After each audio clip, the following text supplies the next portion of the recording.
Welcome to our channel. Today we how to transfer your iPhone eSIM to another iPhone with iOS setup step by step clearly. To transfer your iPhone eSIM to another iPhone, begin by ensuring both devices are fully charged and connected to Wi-Fi. On your old iPhone, open the Settings app. Tap on Cellular. Select the eSIM plan you wish to transfer. Next, tap Remove Cellular Plan. Confirm the removal by selecting Remove.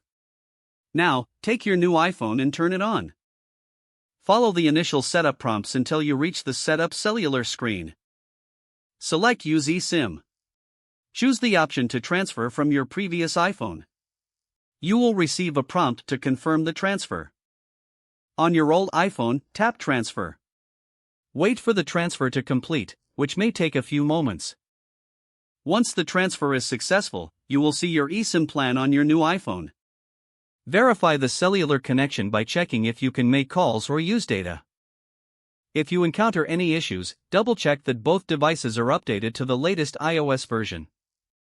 After confirming the eSIM is active, you can begin using your new iPhone as normal.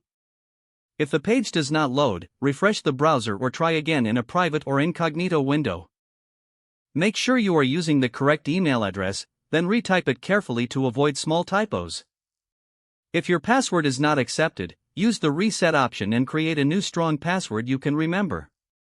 Check your spam folder for verification or security emails, then complete any requested confirmation steps.